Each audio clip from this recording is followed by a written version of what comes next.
So it is 12 o'clock. We'll get started. Welcome, everyone. My name is Sandra Zielinski, and I am the lead patient research partner for the Alberta SPOR Support Unit Patient Engagement Platform. Before we get started, I would like to acknowledge that although we are meeting virtually, each of us live on the traditional lands of First Nations, Métis, and Inuit people, whose histories, languages, and cultures continue to influence and enrich our vibrant community. I am pleased to welcome you today to this session on storytelling for impact, focusing on moments of care. Before we get started, just a few words of housekeeping. This session is best viewed in speaker view, not gallery view. Please keep your video camera off to ensure your privacy and to prevent interference with your audio. To access reaction buttons, such as thumbs up, click on participants at the bottom of the live stream window. You will then see the reaction icons on the bottom of the participants tab. If you have any questions, please post them in the Zoom chat box or in the Whova Q&A box or Whova chat box. We have Donna Presic from the Alberta SPOR team here helping moderate questions. If you experience technical difficulties, the best first step is to exit and then rejoin this session. You can also post questions in the chat box in Whova for technical help from our team. This session is being recorded and you can watch the recording later when it gets posted to Whova. So our speakers today, and I would like to welcome Leah Getchell, who's the Patient Partnerships and Training Lead at Can-SOLVE CKD Network Network.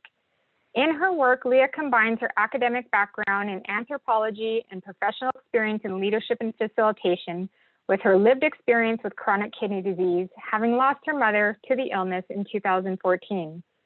She supports patient partnerships throughout the network and leads the training and mentorship committee tasked with developing and implementing renal-focused, patient-oriented research tools and resources.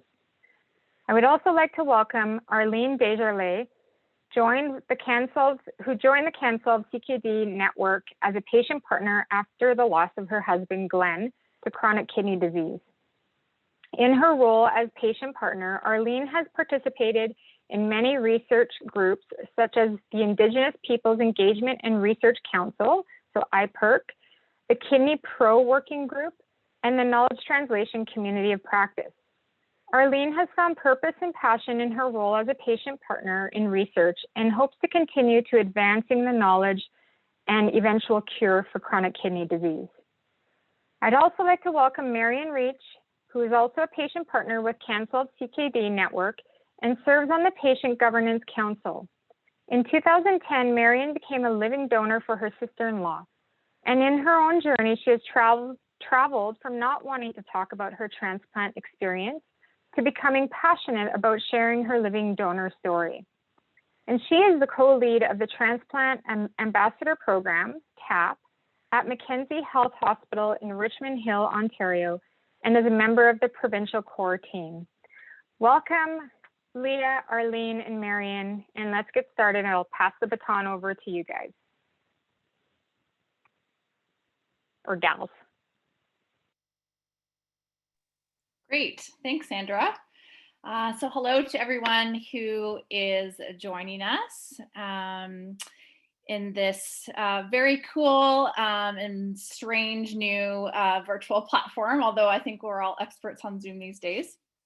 So I'm just excited to start off the session. So we're going to talk to you today about our module that we've created, Storytelling for Impact, focusing in on moments of care. So I would like to do my own land acknowledgement. So I'm chairing today's call from London, Ontario, and I'm located on the traditional lands of the Anishinaabe, the Haudenosaunee, the Lenape-Wuk, and the Adirondack peoples, on lands connected to the London Township and Samba Treaties of 1796 and the Dish with One Spoon Covenant Wampum. This land continues to be home to diverse Indigenous peoples whom we recognize as contemporary stewards of the land and the vital contributors of our society. So the three logos that you see here on the screen are of the three local Indigenous communities that surround London. So the Munsee Delaware Nation, the Chippewa of the Thames First Nation, and the Oneida Nation of the Thames.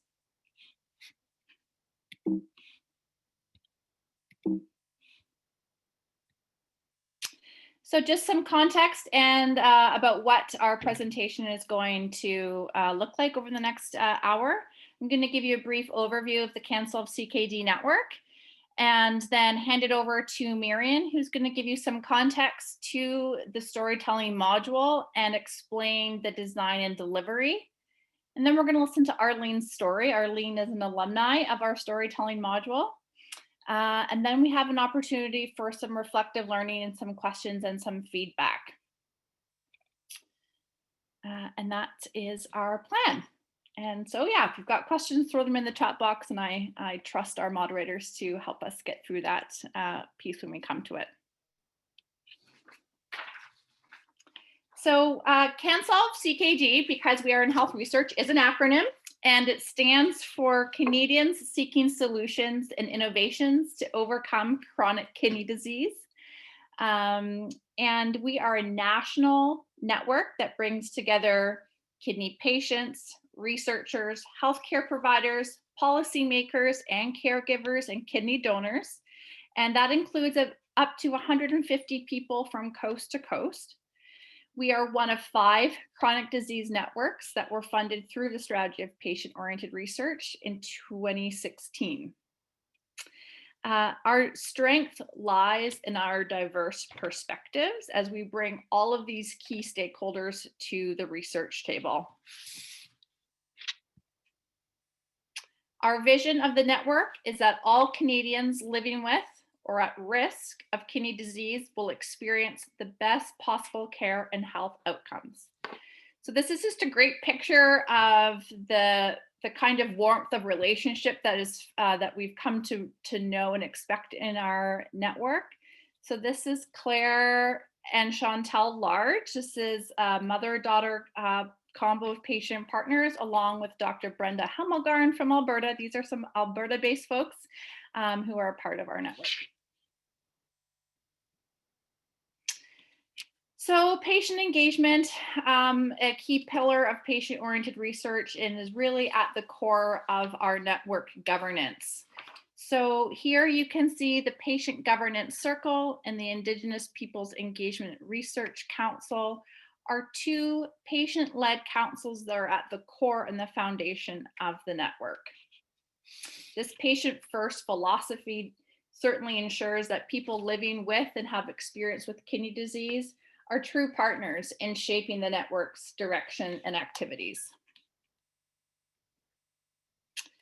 So our patient governance circle, and I would like to point out Marian and Arlene at the bottom there, came together just about a year ago in response to significant growth in the number of interested patient partners currently in the network and new folks wanting to be involved. And so the Patient Council took under a strategic planning process and evolved into this smaller 12-person agile decision-making body. This was a patient-led initiative, and we're very proud of this group and the leadership that they give to the network. Of course, beyond our patient governance circle, we have 35, close to 40 now patient partners from across the country. Again, including lived experiences across the chronic kidney disease spectrum, all ages, and with many diverse backgrounds. And then there's IPERC, our Indigenous Peoples Engagement and Research Council. So again, particularly in chronic kidney disease, we need to be explicitly aware that this disease disproportionately affects our Indigenous brothers and sisters. So having their voice central to the network is vital. And so IPERC is an important pillar of our network, and is unique in that it is not only patient partners, but physicians and researchers and allied health professionals all as well on on IPERC. And this is us in Montreal, I guess about a year and a half ago. Oh, sorry, let me go back. So what IPERC has done over the last number of years, again, driven from the patients in this group, is created what we're so proud of is the Wabishki Bijiguskanj, or White Horse, learning pathway. And this is part of the committee's larger, the network's larger efforts in creating relevant and responsive capacity building opportunities for people in the research community. And Wabishki Bijiguskanj specifically looks at supporting researchers in working with Indigenous communities. So in response to the SPOR capacity development framework, when Can-SOLVE was funded in 2016, we struck the Training and Mentorship Committee. So we are a diverse group of network stakeholders tasked with supporting members in the network in all things patient-oriented research. The committee is comprised of nephrologists, knowledge translation experts, patient partners who also happen to work in education. So Marian, for example, is a retired teacher. And other experts who have come to answer the needs of the network in creating what you see here, which is our Can-SOLVE CKD learning tree.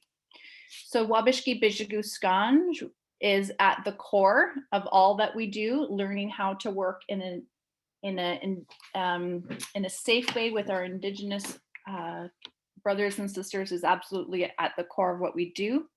And from there, we've built 4 other learning modules and tools for the network. And we're going to be talking to you today about our Storytelling for Impact module. The goal of the Training and Mentorship Committee is here at the bottom. The goal is to develop, implement, and evaluate a respectful, relevant, relational, reciprocal, and reflective training curriculum, ensuring the engagement of patients, researchers, and Indigenous communities in the Can-SOLVE CKD network.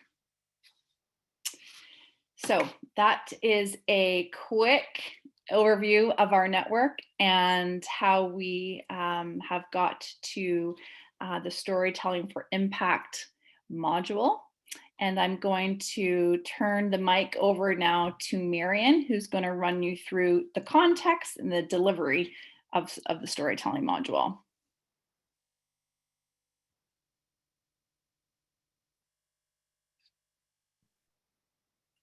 Hi, everyone. Thank you, Leah. And can you hear me? Yeah, we're good. Yeah, you're good. Okay, good. Thanks so much. So welcome to this section of our presentation. I'm going to take you through the Storytelling for Impact module. So this is a picture of Susan and I on the stage. We are presenting to the Canadian Society of Nephrologists and the Canadian Association of Nephrology Administrators in 2019 at their symposium in Montreal. Very often in our world of healthcare research, we're asked to bring the patient voice to the table, and we ask patients, such as myself and Susan, to share their stories without really preparing them to do it in a meaningful way. The Storytelling with Impact is an online workshop that provides coaching and tools to support patients to create impactful stories over a period of 8 weeks. Next slide. When we listen or read stories, we connect with ourselves, with each other, and with the world around us. Stories have existed in our culture from the beginning of time. They were used to derive meaning from experience and to pass along knowledge and wisdom. Indigenous peoples have storytelling as an integral part of their culture. Stories make us pause, think, feel, and with intention, act. Stories can speak our imagination and inspire us to be our best. Without stories, there would be no fiction section in the library or bookstore. Without stories, we would be left alone to make sense of the world. We are hardwired to receive information through storytelling, and it's a powerful communication tool at the core of human communication. Next slide, please. So this is what I'm going to take you through today, how the storytelling module came about, our guiding principles, how we deliver the module, and opportunities that are provided by the module. And we also are including a note about preparing the storyteller to present at a live or a virtual event such as today. Also will be included our reflections. Our story begins in 2017. We contracted the services of a patient experience consultant in London, Ontario by the name of Lisa Hawthorne-Waite. Lisa and her team had developed a curriculum to train patients as storytellers in hospital education sessions. Using narrative medicine, healthcare providers learn to deeply understand the experience of illness and care through the telling and receiving of patient stories. It allows for more empathetic relationships between healthcare providers and patients. And it's a crucial first step if we want our healthcare systems to be more patient-centered.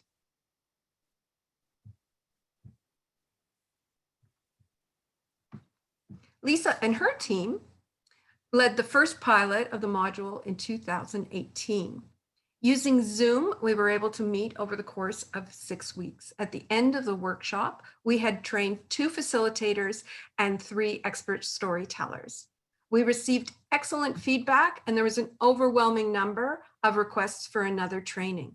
So, using the Train the Trainer model, we leveraged our community of trained storytelling coaches to lead the next round of training. Since the pilot module, we have completed 2 additional training sessions, and now we have a pool of 13 expert storytellers and 4 experienced coaches. Next slide. The storytelling module is built on some key guiding principles. We use techniques and tools to coach our participants to write their stories. By understanding the audience and focusing on moments of care, participants learn to craft strategic stories. Impactful stories are going to move beyond the chronology of illness. So we don't have time to tell you our entire story. So we're going to select focused moments. Effective storytelling requires the preparation of a storyteller, the audience, and the facilitator. We're going to be modeling that for you today. Stories can be calls to action and provide learning moments. Next slide, please. Our module is structured around this article on 3 sides to every story. The author suggests that for patient stories to be impactful, we need 3 players: the storyteller, the facilitator, and the audience. Let's take a look at the storyteller first.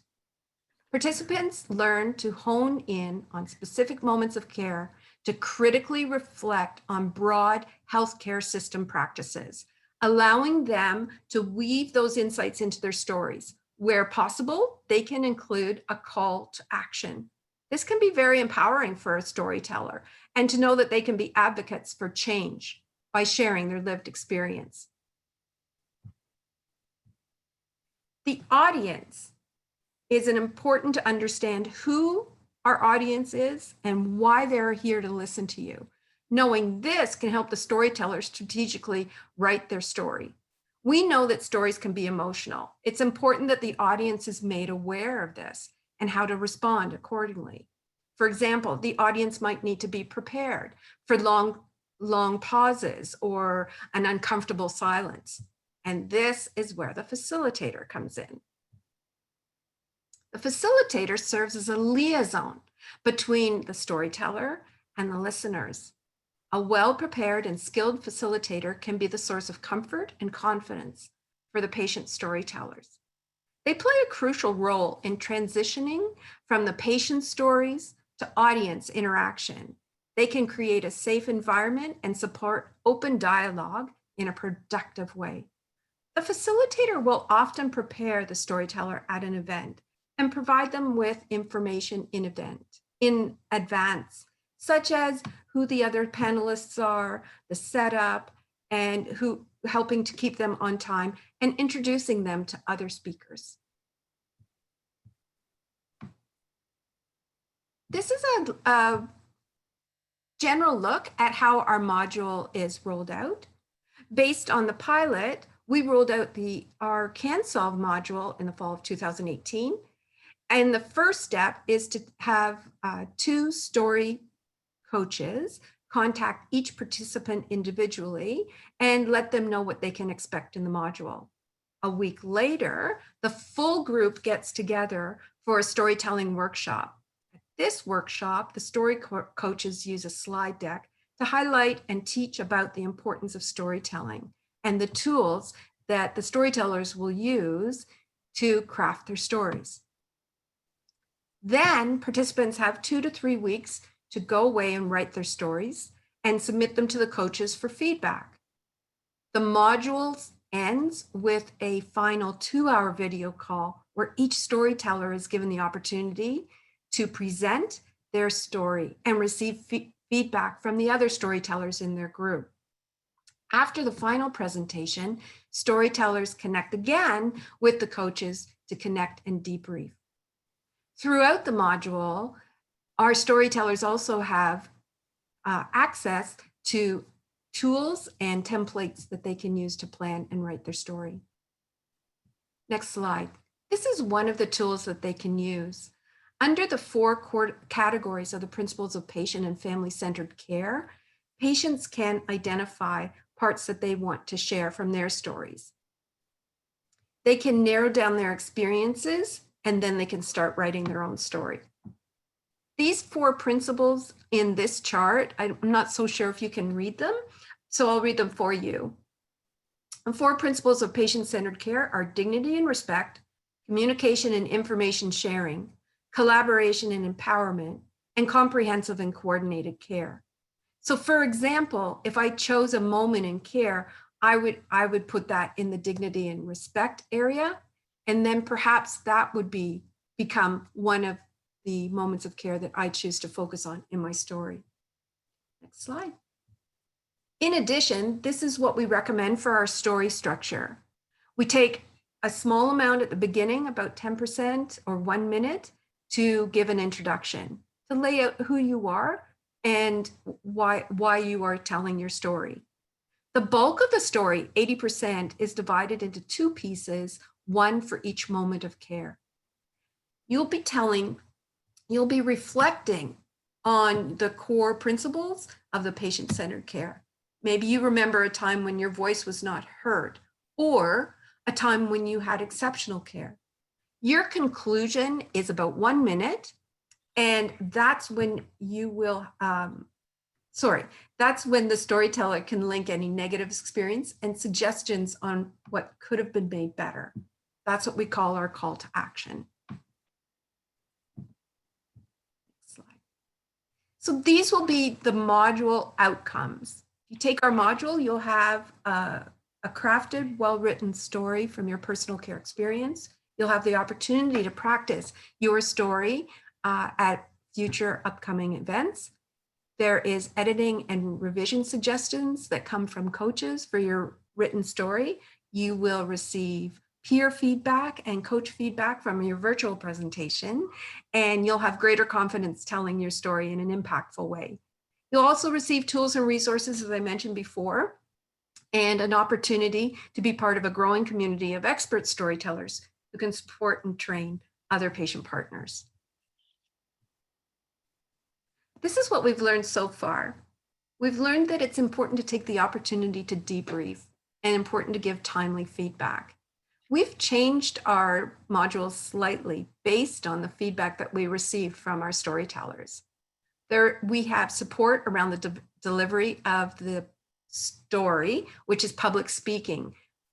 Some of our storytellers wanted more resources, so those were added. And how can we incorporate our elements from culture and longstanding oral traditions? This is one of the questions that we're thinking about now. What's coming next?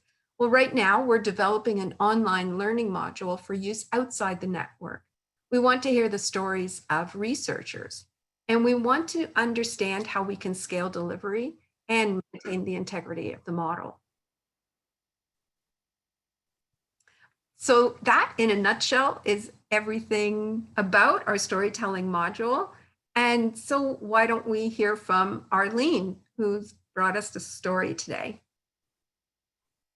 And just before we get started, what I'm going to do is I'm going to put on my facilitator hat and demonstrate to you the role that a facilitator plays when a patient story is going to be shared.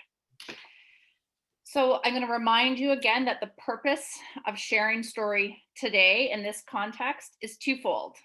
First, we want Arlene to have an experience to share, have the opportunity to share her experience as a caregiver to her late husband, Glenn, and to hopefully inspire some aha moments for you that you can take back into your work in your various patient-oriented research avenues or realms. But we also want to demonstrate to you how a patient story is prepared and facilitated at an event. So I'm going to read Arlene's bio again, because I know that there are a few of you who joined after the first time. So Arlene Desjarlais joined the Can-SOLVE CKD Network as a patient partner after the loss of her husband, Glenn, to chronic kidney disease.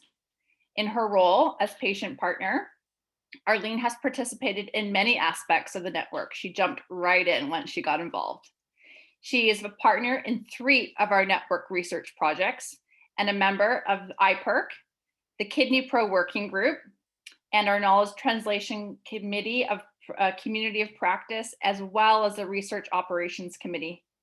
Arlene has found purpose and passion in her role as a patient partner in research, and through her work hopes to continue to advancing knowledge and an eventual cure for CKD. I want to acknowledge Arlene's bravery to share her story with you today. For those of you that have shared a story, it does require the teller to come back to those very raw and personal moments. And showing that vulnerability to me is great strength and great courage. So thank you, Arlene. And to acknowledge that hearing Arlene's story today may raise emotions in you, and that is normal. And we want you to be aware of those emotions as we, after Arlene's story, will ask you to reflect on what you've heard and what you've experienced. I'm going to leave an intentional pause, some silence after Arlene's done her story. And we do that with purpose to, again, allow for her words and her experience to settle in on our hearts, and to allow the audience, you, to reflect truly on what you've heard, to give you a moment to gather your thoughts before we jump into a discussion. So with that, Arlene, I'm going to hand it over to you.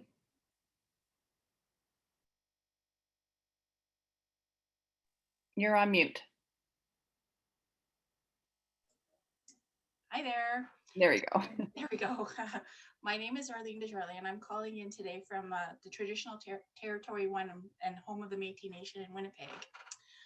With that, I'm a proud Métis woman and have lived in Winnipeg all of my life. I'm a daughter, a sister, and a mom to the joy of my life, my nephew, Ryan. I'm also an office manager with an executive search firm during the day. When I'm not working, I enjoy spending time as a very involved football parent. Family is everything to me, and I can't imagine a day that I don't see or speak with them. This includes me spending time with my kidney family. I'm also the very proud wife to my beloved and dearly departed husband, Glenn, who passed away on February 18th, 2016. Glenn was and always will be the love of my life. He had the biggest and most humble personality of any person I've ever known. He was kind, he was gentle, and he loved to laugh, and people were instantly drawn to him. Even during his sickest times, Glenn never complained. He never lost his humor, and if he were here with us today, he'd probably be sitting across from me, rolling his eyes and thinking, yep, here she goes again. She's going to talk about me and the experience that we've had along our journey. What I'm about to tell you today is my story as a caregiver to my husband, Glenn. The exceptional patient-centered care we received from the entire team at Seven Oaks Hospital here in Winnipeg, and how it not only helped Glenn to live the best life he could, it also helped me to find my voice, not only as Glenn's caregiver, but as an advocate going forward. Glenn lived with diabetes, type 2 diabetes, for a number of years as he was diagnosed in the early to mid 1990s. Along the way, Glenn endured many struggles with his health related to his diabetes, and he was ultimately diagnosed with kidney disease. However, Glenn's health took a drastic turn at the end of August 2012. This is where we learned, after many years of being monitoring, his care was going to be transferred to the renal clinic at Seven Oaks Hospital. This is where we had to learn and prepare for peritoneal dialysis at what turned out to be a very short period of time. You see, all of our planning was quickly pushed aside in the early morning hours of September 2012. We made our way to Seven Oaks Hospital one dreary morning. This is where Glenn and I learned he would require an emergency procedure to have him on hemodialysis that very morning. You see, they were going to be inserting a central line near his neck, and he would be on his very first treatment. Glenn and I were terrified before arriving at the clinic, and I was sure that he was not going to survive. As I watched him take every labored breath during that first treatment, I knew our lives were completely changed forever. But it was also at the same time we were introduced to people who would become part of our brand new family. Our new family of nurses and doctors, such as Dr. Sean, Dr. Paul, Dr. Sarah, and Dr. Claudio at the Seven Oaks Hospital. Doctors who all insisted that we call them by their first name. What I'm going to tell you is truly what I call our first moment of care.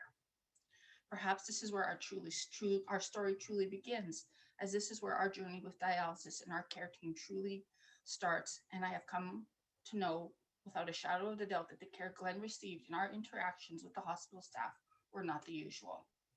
We had begun a new journey that went beyond patient-doctor relationship. I learned that during this new journey, our team of doctors are real people, and they were not just clinicians. They were capable of real emotions and truly cared for each and every one of their patients. Our team helped me to change my preconceived notions of doctors, being self-absorbed and cold. You see, Glenn had many issues over the years due to his failing health, particularly a situation that almost resulted in him losing his foot, and us both left feeling as though we were not being heard, because we tried for over 9 months to get him diagnosed. From the moment we walked into Seven Oaks Hospital, we experienced a level of care like no other place we had been to. You think it's gonna all be clinical, and what I mean by this, it's gonna be cold and dark, and you're just gonna hear things that you're not gonna understand. There's gonna be no emotions coming from the team that's gonna be working with you. However, we found out very quickly that this wasn't the case. This was absolutely furthest from the truth. Glenn and I were treated very much like individuals and people, and by our care team. On this particular September morning, I recall meeting Dr. Claudio Regato, or Claudio as we came to know him as he insisted we call him, coming into the room and speaking with us like he had known us forever. His approach was genuine, and his concern was absolutely mind-blowing. It left me completely stunned. He had shown so much compassion and concern for both Glenn as the patient as he did for me, the caregiver. He made us both feel as though he was dealing with a close family member and not just a patient. This came as quite a surprise to me, again, because we had so much skepticism about doctors that had come from not being listened to for a few years earlier.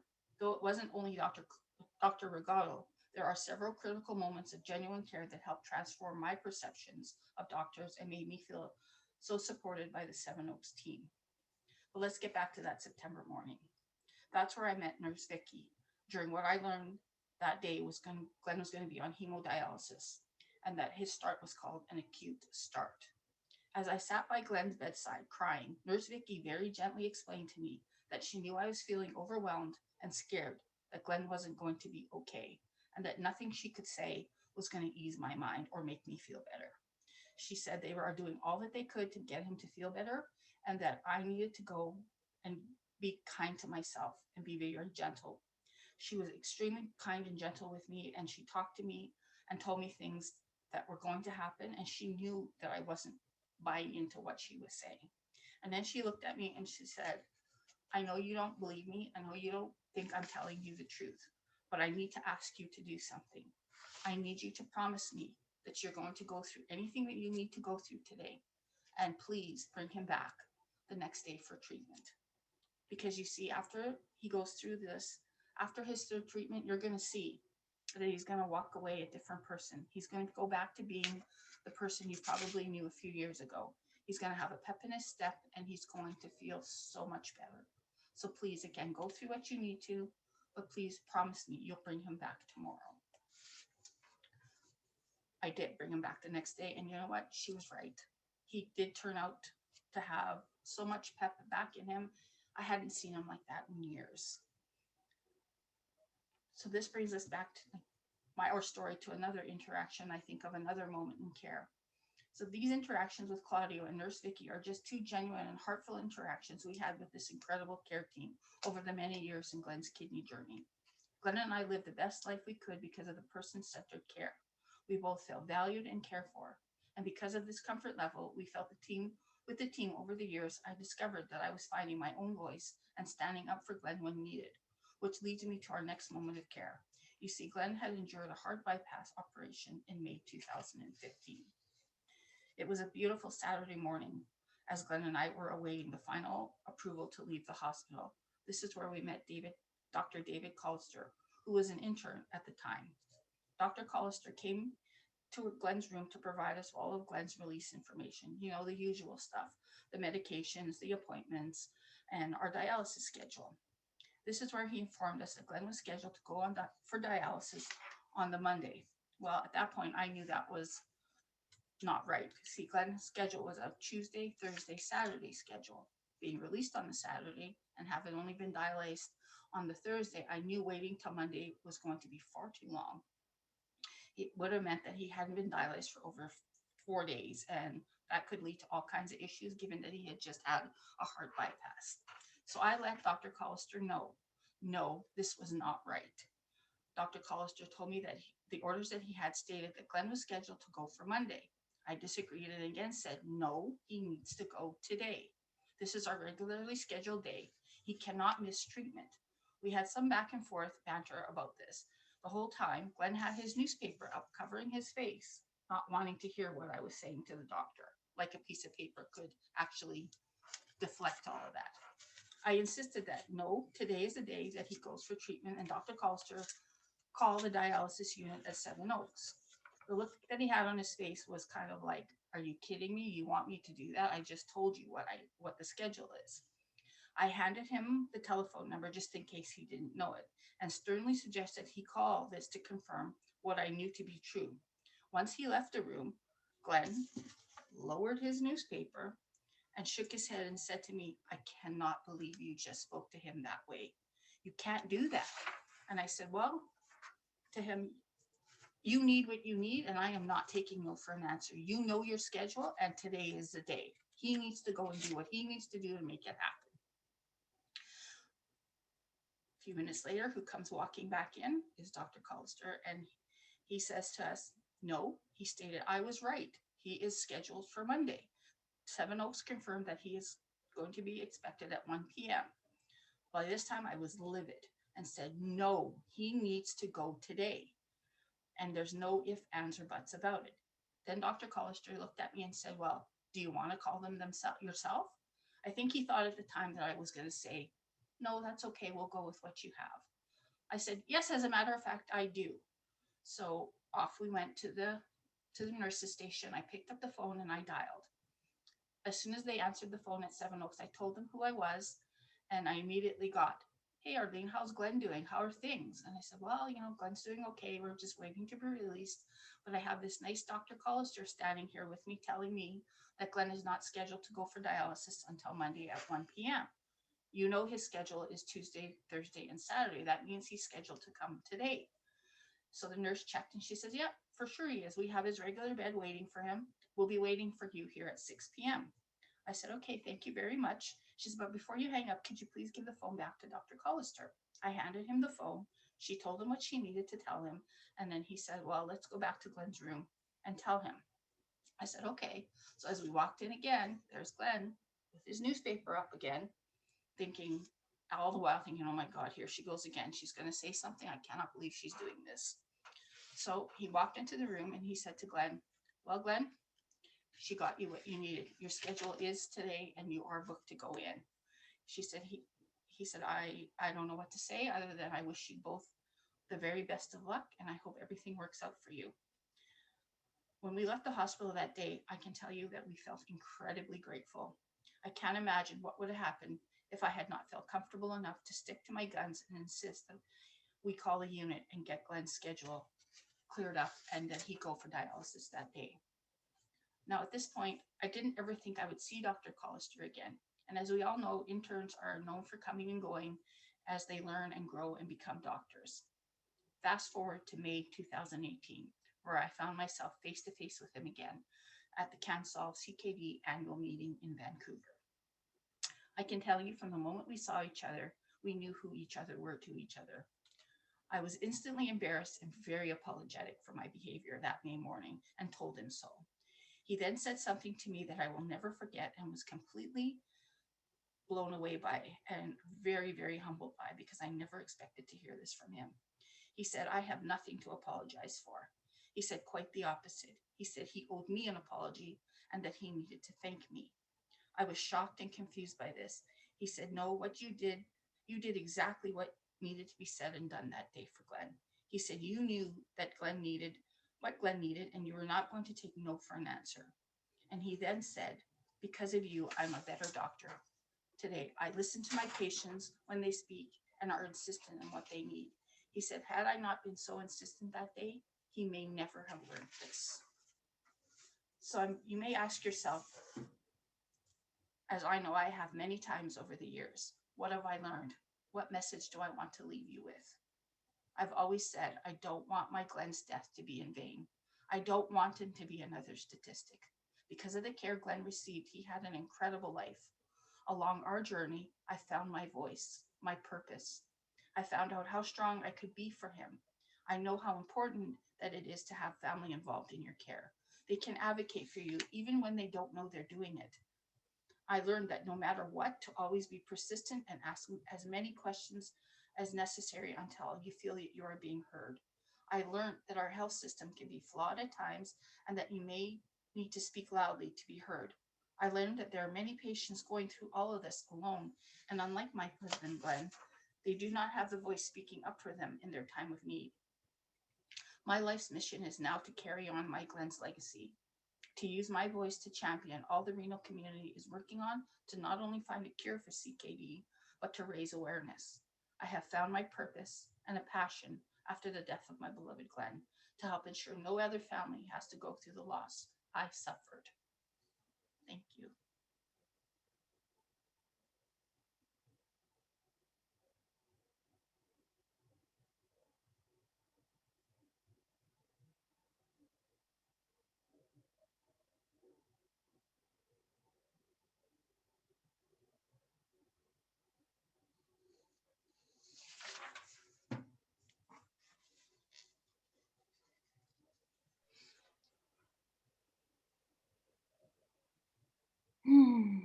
Arlene, thank you so much.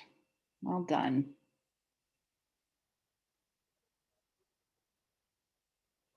I know we've asked people to keep their video cameras off. It'd be interesting to reflect, Arlene, what that was like to not see anyone's faces. We haven't done this virtually before. But this is an opportunity now for us to reflect together and for us to ask questions of you about what came up for you while you were listening to Arlene's story. What emotions, what thoughts, what was your takeaway? How will you take back what you've learned from Arlene's story into your work. And so I'll ask maybe Donna or Sandra, whichever one of you is moderating the discussion forum, to help facilitate that discussion.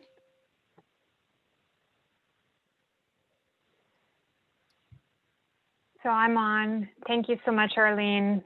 I have my camera on, and I can just say it's an honor for me to hear your story, of both you and Glenn's story.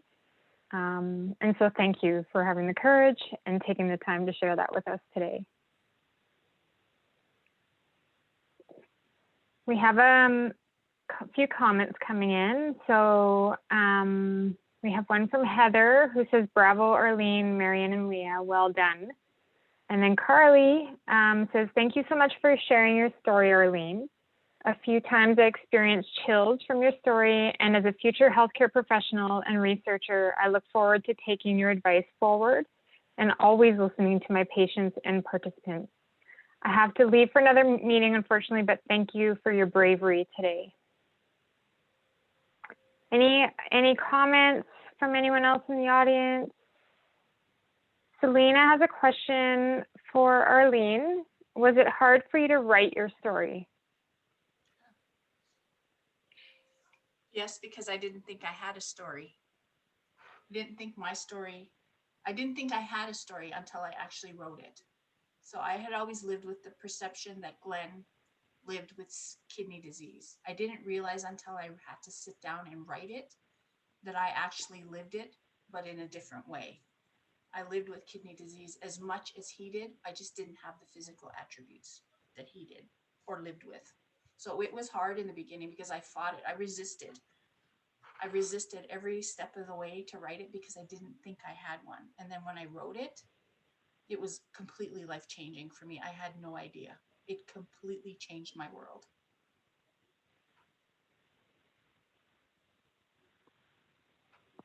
I actually have a suggestion. We have 10 minutes, and we can unmute everyone if it would be a little bit more interactive, if people would like to share comments or ask questions. We have not a huge group of people, so I think we could probably just ask people to unmute themselves. I can also unmute everyone so they have access to ask questions. But there's another question that says, how long did it take for you to become involved as a storyteller? Me? Yes. Because I think so for you. The care team that we had here in Winnipeg, they knew all along that that's what I wanted to do. I wanted to use my voice because I obviously used it while he was going through the journey with them. There wasn't a time when I didn't speak up and I didn't get him what he needed. But because he had passed away, they gave me the time to grieve and to go through whatever I needed to go through. And they always said that when I was ready, that I needed to approach them. And that happened about 1.5 years after he passed away, where I felt ready enough to get involved. And then when I did get involved, I literally hit the ground running. Mm-hmm. It didn't take long for it to happen. So.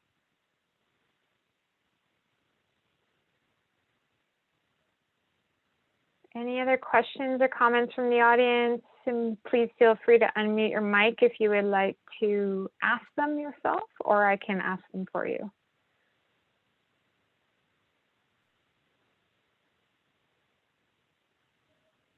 Arlene, do you also teach storytelling? No.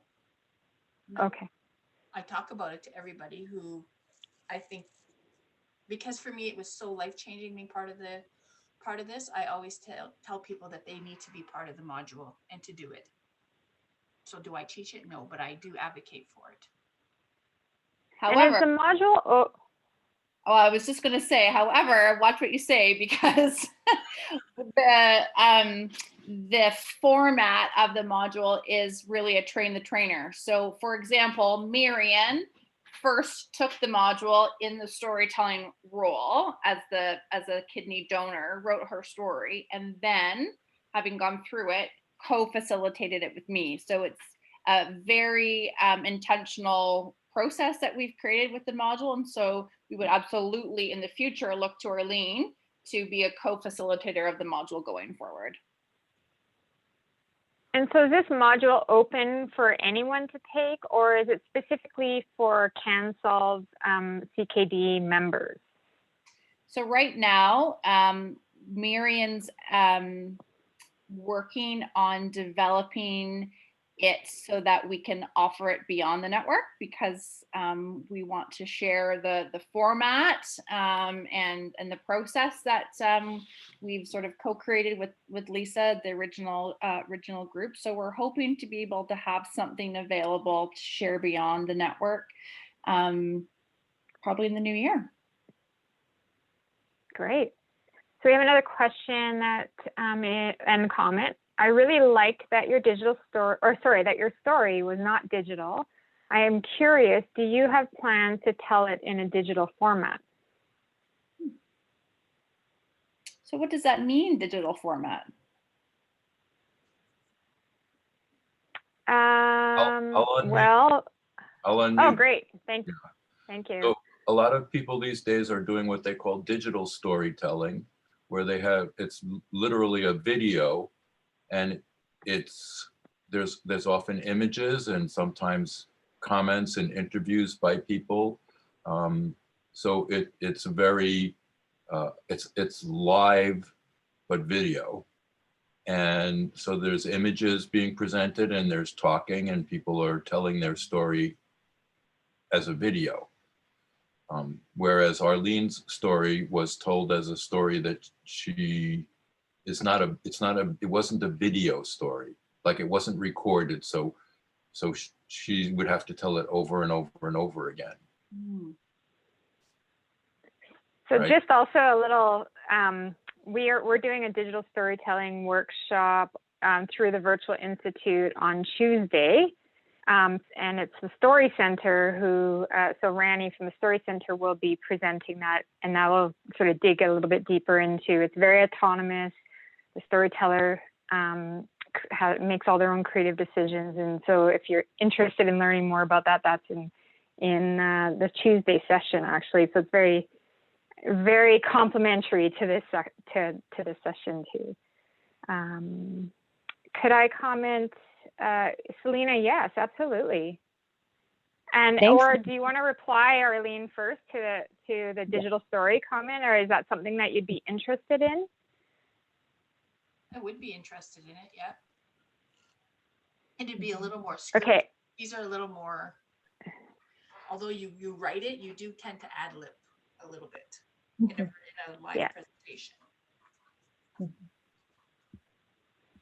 Selena? Thanks, Sandra. I just wanted to just add a few things with regards to the module. Leah and I were the two staff members that initially got trained with the first pilot, and so we've really come a long way. I did want to mention that, with regards to Arlene's role and her participation, I do agree she's really found her voice, and she's had several opportunities to present her story at events, meetings, conferences.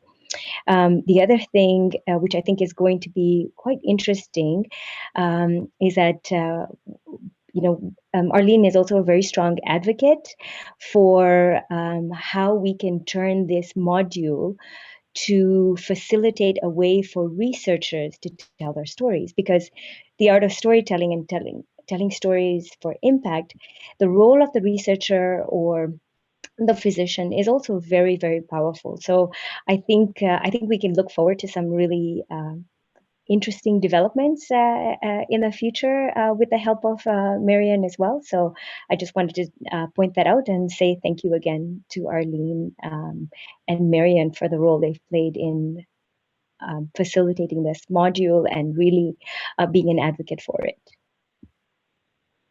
Yeah, I love that idea, Selena. I think everyone has important stories to tell, and it would be great to hear from clinicians, researchers as well. I think that would be really, really a great format to share everyone's stories. We have another comment from Pat. Thanks very much, team, for sharing your journey in developing and delivering this learning module, and Arlene for sharing your powerful story.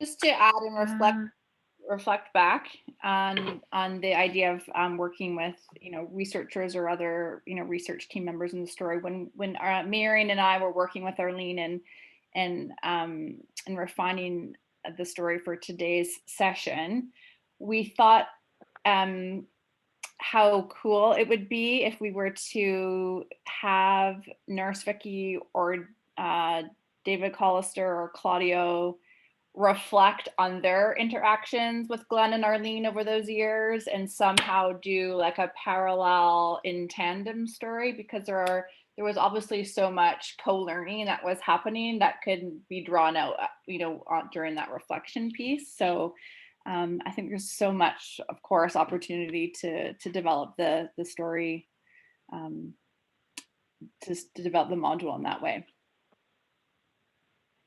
I'm also curious, and maybe I'll ask Marian, this idea of a pre-recorded video, because you've also told your story a number of times. And what are your thoughts of doing it live versus just having something that you can, I guess, press play on? What are your thoughts on that? I think for me, the power and the value of storytelling is it's a live event. And the story belongs to the storyteller.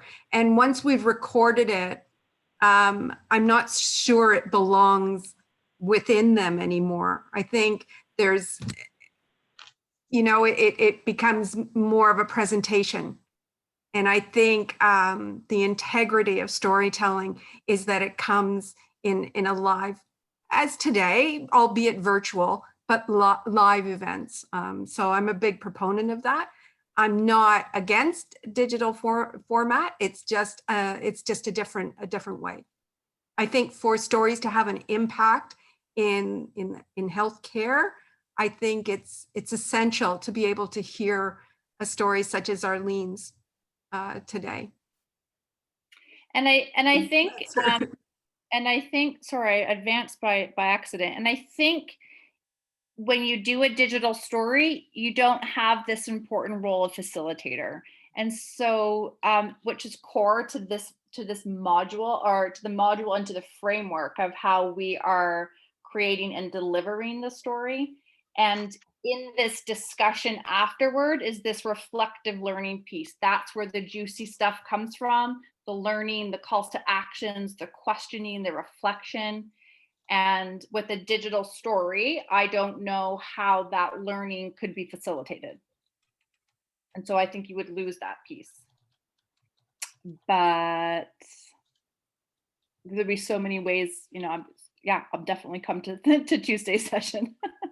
Yeah, the Story Center has an amazing methodology that they use that has that same essence of reflecting and really getting to the insights and the emotional aspects of the story and figuring out that core. So anyways, I don't want to turn it to that, but just come to Tuesday and then see how you feel. So Victoria said, thank you so much for this presentation. Is there a way we can connect you to learn more about the module? And then I saw you had flipped a slide with some contact information, and Selena said, absolutely, you can contact us for sure. And this was in Whova. Thank you so much for sharing your work, Arlene, telling your story. We're using both live and digital stories in a project right now, so helpful to hear your perspectives, absolutely, from Kelly. And I'm just mindful of time. We're coming up to 11:59 right now, and so I would just like to wrap up. Thank you so much to the presenters and for sharing your story today, and for everyone who attended. Please continue to post your questions and comments for the session in Whova, like Donna had mentioned, and the recording of the session will be available to watch in Whova within 24 hours. The team, so Leah and Arlene and Marian have put together a feedback form, and so we ask if you can go into Whova and so if you press on the rate session button and fill out their feedback form, we'd really appreciate that. I would also like to announce that the Twitter contest for favorite poster and video abstract is now open. Please be sure to vote for your favorite. Winners will be announced after our closing plenary session on November 20th. And tomorrow, be sure to join us for the third session on digital health and virtual research with presenters from Alberta Clinical Research Consortium. That session starts at 12 noon Mountain Standard Time here in Hoover. Thank you so much, everyone, for your time today.